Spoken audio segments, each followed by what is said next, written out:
भारत में नेताओं की राजनीति का स्तर कितना नीचे गिर चुका है, इसको कुछ उदाहरण से समझने का प्रयास करते हैं। Welcome to my YouTube channel Vichar Vigyan, जहां मिलते हैं आपको जनमानस की समस्याओं के समाधान। देश के बहुत ही जाने माने नेता केजरीवाल जी लोकपाल बिल चिल्लाकर जनता के बीच में फेमस हुए, मुख्यमंत्री बन गए। मुख्यमंत्री बनने के बाद जब इनसे लोकपाल बिल के संबंध में पूछा गया तो ये बात को इधर उधर घुमाते हुए दिखे।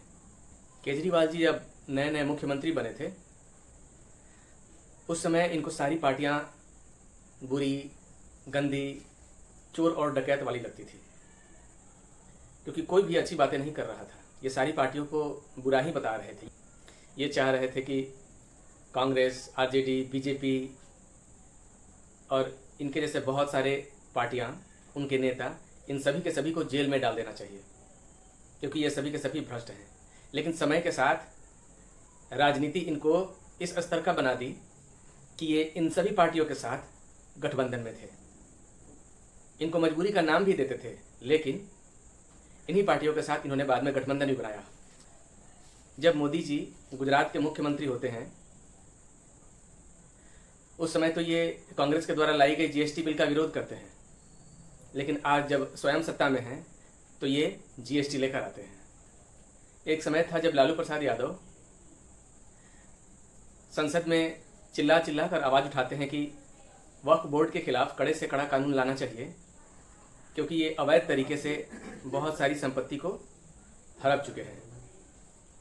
उस समय इनका वोट बैंक हिंदू हुआ करता था। आज जब इनका वोट बैंक मुस्लिम है तो लालू प्रसाद यादव और उनके बेटे तेजस्वी यादव वक्फ संशोधन बिल का विरोध करते हैं। आज़ादी के बाद जिस समय कांग्रेस कश्मीर को भारत में मिला रही थी उस समय वो किसी प्रकार का कोई भी कंडीशन नहीं चाहती थी, लेकिन उस समय कश्मीर के राजा हरि सिंह ने 370 का प्रावधान लाया। उस समय कांग्रेस बिल्कुल भी नहीं चाहती थी कि 370 कश्मीर में लागू हो, लेकिन आज जब भाजपा 370 को ख़त्म करना चाहती है तो कांग्रेस इसका विरोध कर रही है, क्योंकि वोट बैंक को खुश भी तो करना है। एक समय था जब ममता बनर्जी बंगाल में अवैध तरीके से घुस रहे बांग्लादेशी घुसपैठियों के खिलाफ संसद में कानून लाना चाह रही थी।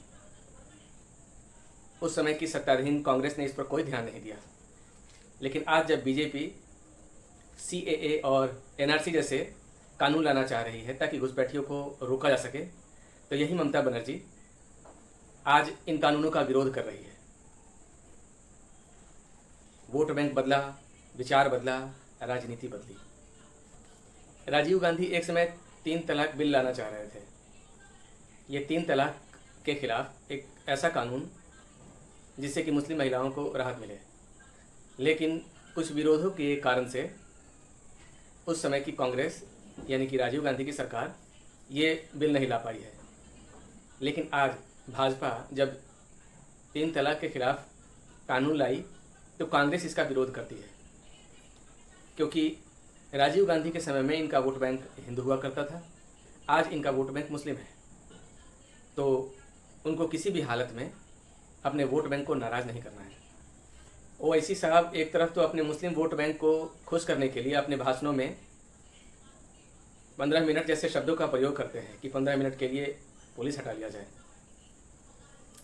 उसके बाद बता देंगे किसमें कितना दम है।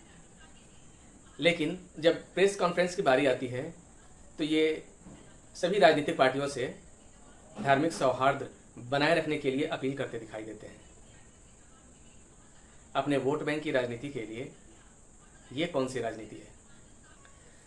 भारत के वोटर को समझना पड़ेगा कि विकास की राजनीति तो नहीं हो सकती है, क्योंकि भारत में जिस किसी का भी पेट भरा हुआ है वो और किसी विकास के चक्कर में नहीं पड़ना चाहता। वो ये चाहता है कि उसकी जाति की बात की जाए, उसके धर्म की बात की जाए, और इसके लिए दूसरे जाति धर्म वालों का गला भी काटना पड़े तो वो इसको सपोर्ट करती है।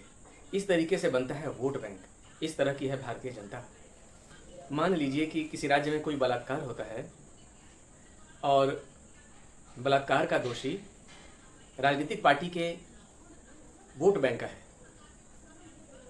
तो उस राजनीतिक पार्टी का कुछ इस तरह से बयान होता है कि लड़के हैं, जवानी में गलती हो जाती है, अब क्या इनको फांसी पर चढ़ा दिया जाए? लेकिन यदि पीड़िता उनके वोट बैंक से होती है और दोषी उनके वोट बैंक का नहीं होता है, तो इनका बयान होता है कि बलात्कार जैसे जघन्य अपराध के लिए ऐसे दोषी व्यक्ति को फांसी पर लटका देना चाहिए। यह लोकतंत्र का हनन है। वैसे व्यक्ति को कड़ी से कड़ी सजा दी जानी चाहिए। वोट बैंक बदला, राजनीतिक पार्टी और राजनेताओं के बयान बदलते हैं। अब भारत की जनता स्वयं चुने कि उसको किस आधार पर वोट देना है। इस तरह की राजनीति वाले नेताओं के बीच में क्या विकास की राजनीति हो सकती है? सही बात तो यह है कि यह जनता विकास की राजनीति नहीं चाहती। यह बस अपने फायदों के लिए अपने जाति और धर्म की राजनीति चाहती है।